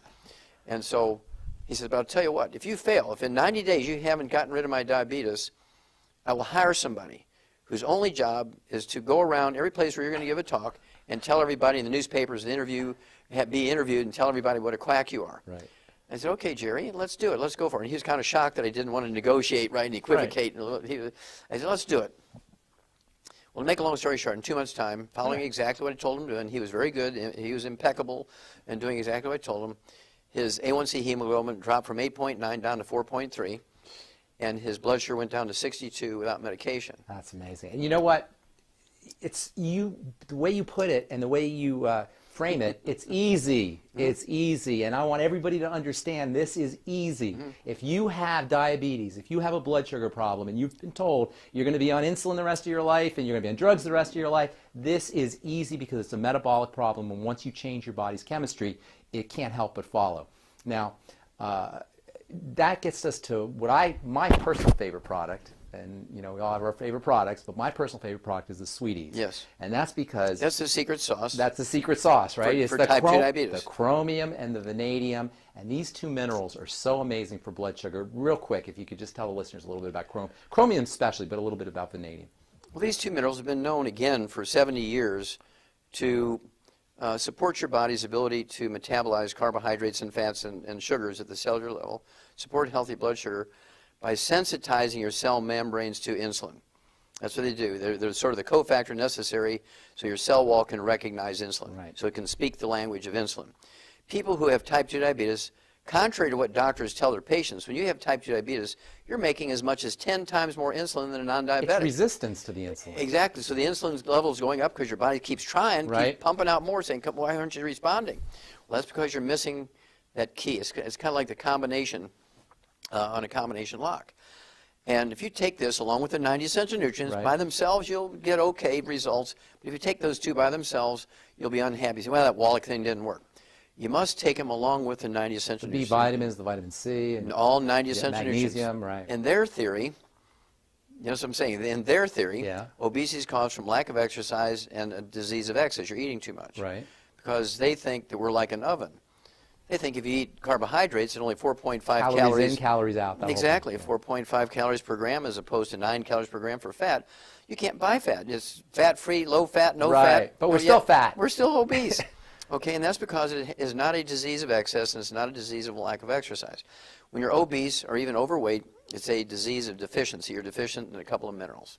So obesity is actually a deficiency disease? Yes. Okay. Obesity deficiency is a disease of a couple of minerals. All right. And the symptom of the deficiency of these couple of minerals is the munchies. Ah, so you can cure the munchies by using these? Oh, yeah. Uh-huh. So what are the minerals? Well, I won't tell you yet. Because right. if I tell everybody, what I want them to do is get that book, Hell's Kitchen, and read the whole story. Okay, so it's just a couple of minerals that will take care of the munchies. Well, there's two minerals. If you have those deficient of those two minerals, you're going to be one of these people who weigh 600, 800, 1,200 pounds. But any mineral deficiency, not vitamin, you can be deficient in all the vitamins you want and you won't gain weight. Huh, it's mineral deficiency. It's a mineral deficiency. In horses, it's called cribbing. They chew on the fence. Right. How about pica? Is that what pica is? Pica. Pica, yeah. Mm-hmm. And little kids will eat dirt and stuff lead like that. paint. Mm-hmm. Yep. Yeah. That's because of mineral deficiency. Huh. Only. So when people have the munchies, their body is the body's wisdom is let's go get some minerals, and they're trying to find these minerals. You're driving you to eat something to find the minerals. Yeah, yeah, yeah. Okay. So using the Mighty 90 and using these minerals will take care of the munchies and take care of the weight loss. Suddenly now, if you just get on the Alex pack, take the 90 essential nutrients, right. you'll lose 10, 15, 20 pounds in a month. We see this all the time. Yeah, without even thinking. Yeah. Because suddenly now, your portions are automatically get smaller because you're tired of throwing food away. Yeah. And you're not going to eat between meals. You'll take some snacks and think, I don't even know why I took this. I'm not even really that hungry, but out of habit, you're doing it. And it doesn't take you long to figure out I don't need to do this anymore. So dieting isn't even hard. Once you get the nutrients that you need. I wouldn't even use that term. Yeah. What I would do is talk about portion control as opposed to dieting. Right. Because you don't even have to think about portion control, because when the pica and the munchies goes away, portion control is just sort of self-regulating, right? Now, to speed it up, we actually have what we call the Slender FX Weight Management System, which has a meal replacer in it, which is 80 calories and no sugar, so it's great for diabetics who need to lose weight. It's only 80 calories. You can have 2 of those meals a day. I like to throw in a couple of eggs and make it with water. You're only going to get like a 250 calorie meal, so 2 of those is 500 calories. You can have a 300 or 500 calorie meal. You're down below 1,000 calories. And you have all your nutrients. You have all your nutrients, right? Because you're still going to take your 90 essential nutrients. You're going to take your Alex pack. Even though you've cut your calories, your portion control is way down here, but you're still taking your 90 essential nutrients, and you're going to lose weight. We see it all the time. In fact, that's the most dramatic example of how powerful this stuff is the weight loss. Yes. And the weight loss shouldn't even necessarily be the target of what you're looking for. That's like It just happens. It just happens. Yes. It happens on its own. Now, if somebody needs to lose 25, 50, 75, 100 pounds or more, then we throw in what we call ASAP. I like to add ASAP. Yeah. ASAP is an acronym for as slim as possible. Right. But I like to say ASAP because it's as slim as possible, as soon as possible. Yeah. Now, exactly. And so what I like to do, if you need to lose 50 pounds or less, you put 1 dropper full under your tongue of this liquid, what it is, it's amino acids, which is the raw material for your pituitary to make certain hormones. Like growth hormone. No, like HC. Oh, okay, all right. Yeah. And so, don't tell anybody. I won't say anything about that. It's a very important hormone, though. Yeah.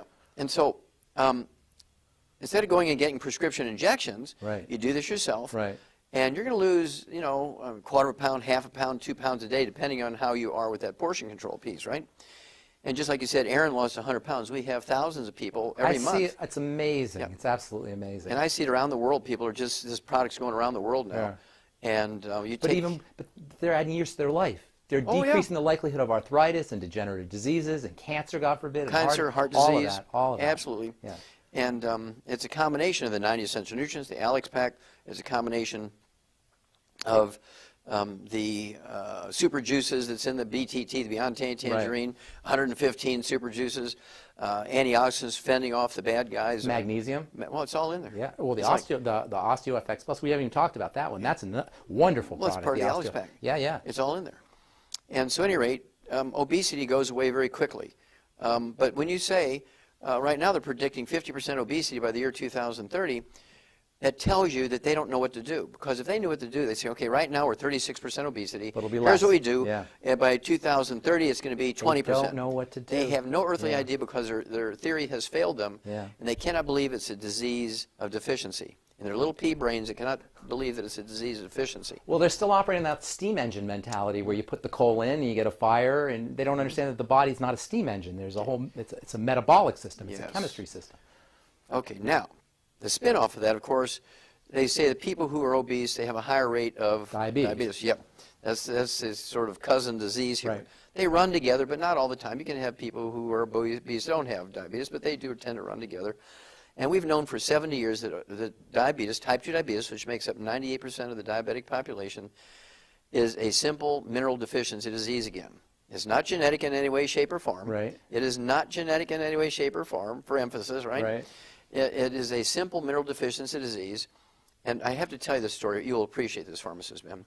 There's a fellow out there by the name of Jerry Murphy. He's an owner of one of the largest, I think it's the 3rd largest medical laboratory in America. He services 7,000 hospitals and tens of thousands of doctors' private offices every day with his medical laboratory. This guy's got 3 PhDs. Like a diagnostic? Oh, diagnostic laboratories. Yeah, they take specimens and send them to the laboratory. They send the results back to the doctor, right? I mean, this guy has 3 literally, he has 3 PhDs. He doesn't have in diabetes. Medical. Oh, yeah. He had terrible brittle diabetes. I mean, his blood sugar is off the chart, even with injectable insulin. And he knows about all this stuff. Well, he has access to the finest endocrinologists, the cutting edge of research on what you do for diabetes, all the drugs. I mean, he knows everything about diabetes the medical system knows. Well, a mutual friend introduces us. And because I've been talking about diabetes for 25, 30 years, right? And so I said, well, yes, sir, I can help you. I can get your A1C hemoglobin down below 5 within a couple of months. I can get your blood sugar down below 100 without medication. You'll be an ex-diabetic. And he looks at me like, oh, yeah, right. Right. He says, who are you? So I had to introduce myself a little bit. He said, well, I don't believe you. So tell you what, give me a test. I mean, give it a try. You have everything to gain, nothing to lose. You're not being successful at what you're doing. He said, okay, I'll give you 90 days, Wallach. He says, if you can get my A1C hemoglobin down from 8.9 down below 5 within 90 days, if you can get my blood sugar consistently down below 100 without medication within 90 days, I'll be your best friend. Wow. I'll fly around my jet plane. I will show up spontaneous at meetings you won't even know. I'll just appear and give my testimony. I will brag about you. I will put every one of my employees on your program, and I'll stop all my insurance. And you knew you could do it. You knew you I was self-insured. Well, I've been doing it every day for 35 years. And so he said, but I'll tell you what, if you fail, if in 90 days you haven't gotten rid of my diabetes, I will hire somebody whose only job is to go around every place where you're going to give a talk and tell everybody in the newspapers and be interviewed and tell everybody what a quack you are. Right. I said, okay, Jerry, let's do it. Let's go for it. And he was kind of shocked that I didn't want to negotiate, right, and equivocate. Right. I said, let's do it. Well, to make a long story short, in 2 months' time, following exactly what I told him to do, and he was very good. He was impeccable in doing exactly what I told him. His A1C hemoglobin dropped from 8.9 down to 4.3, and his blood sugar went down to 62 without medication. That's amazing. And you know what? It's the way you put it and the way you frame it, it's easy. It's easy. And I want everybody to understand this is easy. If you have diabetes, if you have a blood sugar problem, and you've been told you're going to be on insulin the rest of your life and you're going to be on drugs the rest of your life, this is easy because it's a metabolic problem. And once you change your body's chemistry, it can't help but follow. Now, that gets us to my personal favorite product. And, we all have our favorite products, but my personal favorite product is the Sweeties. Yes. And that's because... That's the secret sauce. That's the secret sauce, right? For type 2 diabetes. The chromium and the vanadium. And these two minerals are so amazing for blood sugar. Real quick, if you could just tell the listeners a little bit about chromium especially, but a little bit about vanadium. Well, these two minerals have been known, again, for 70 years to support your body's ability to metabolize carbohydrates and fats and sugars at the cellular level, support healthy blood sugar, by sensitizing your cell membranes to insulin. That's what they do. They're sort of the cofactor necessary so your cell wall can recognize insulin, so it can speak the language of insulin. People who have type 2 diabetes, contrary to what doctors tell their patients, when you have type 2 diabetes, you're making as much as 10 times more insulin than a non-diabetic. It's resistance to the insulin. Exactly. So the insulin level is going up because your body keeps trying, keeps pumping out more, saying, why aren't you responding? Well, that's because you're missing that key. It's kind of like the combination on a combination lock. And if you take this along with the 90 essential nutrients, by themselves you'll get okay results. But if you take those two by themselves, you'll be unhappy. You say, well, that Wallach thing didn't work. You must take them along with the 90 essential nutrients. The B vitamins, the vitamin C. And all 90 essential nutrients. Magnesium, right. All the amino acids, everything. You cannot do it in an isolated way. That's right. Okay? I don't want people to get the impression they can just take those two minerals and their diabetes is going to win. No. Those are the secret sauce that goes along with the basic program, and then it will work every time. There's actually a component in the body called the glucose tolerance factor, which chromium and I think vanadium might be part of. Are part of that glucose tolerance factor. But then it's something your body puts together when you have those nutrients, right? Just like your bones. What's the secret sauce for bones? Well, minerals, including phosphorus and calcium and not just calcium. Magnesium. Well, no, your bones require all 90 essential nutrients. 90 essential nutrients. So if you just take calcium, you'll still get osteoporosis and fractures and arthritis. That's such an important point. You can't say that enough. It is the entire spectrum of essential nutrients. And that's why the term, the mighty 90, is so important. It's not just one nutrient. As important as chromium is, and as important as vanadium is, and as important as calcium is, it's the entire spectrum of nutrients that you need. You cannot make an angel food cake with McCormick's liquid vanilla extract by itself. Right. You can get an angel food crepe, as you said. Well, you wouldn't even get a crepe with just the extract, right? But we can make a town diabetes-free in 60 days. Isn't that amazing? Diabetes is probably one of the easiest things to reverse. And you know what's interesting is you could be a hero so fast when you get people like this guy you're talking about, Jerry. You can be a hero so fast simply by putting people on these kinds of essential nutrients. And how much death and destruction and just nightmares does something like diabetes cause in this country? Well, next to obesity is the biggest single cost factor in medicine today. 1/3 of Americans, 30% of Americans have type 2 diabetes. And how many pre-diabetics? Well, that's scary, isn't it? Right? Another 1/3. Right? So you're talking 2/3 of a country that spends more money than any other... all nations combined. Combined, right? We spend more money than any other country in the history of the planet. All nations combined, not any country. All nations. Ever in history, and we are the sickest culture in the history That's of the right. planet. And something as simple as supplementing with nutrition, making sure that you're eating correctly. Staying away from the bad things. Staying away from the bad things can make such a huge difference. It's been such an honor to talk to you. I can't even tell you, Doc Wallach. Thank you so much. appreciate it. Thank you for, not just for me, but thank you on behalf of everybody that you've touched and everybody whose lives you've improved, everybody whose lives you've changed.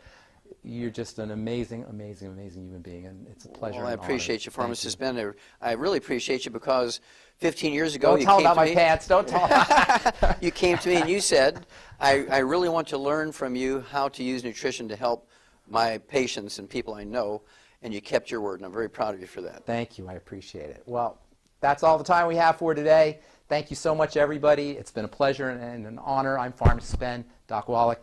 Thanks a lot, Yeah, buddy. thank you. We'll talk again. Alex Jones here with a message that could revolutionize health in this country. Going back about a year and a half ago, I began to learn about the incredible health effects of longevity products. Aaron Dykes lost 92 pounds. We're going to show you some before and afters. Aaron, break down what happened, your story. I've worked really hard with diet and exercise to try to lose weight, but I just didn't get the results. It just didn't happen. Then I saw what you were doing with InfoWarsTeam.com. I wasn't even trying to lose weight, but I got it because I wanted to feel better energy. I wanted that nutrition. Didn't even understand how that could kickstart my own weight loss goals, but the products did that for me. I found myself suddenly losing weight, more energetic, wanting to exercise, wanting to eat the right foods. And they don't even advertise it as weight loss. I want to challenge our radio listeners to go to InfoWarsTeam.com, sign up as a distributor, and get wholesale pricing discounts at InfoWarsTeam.com.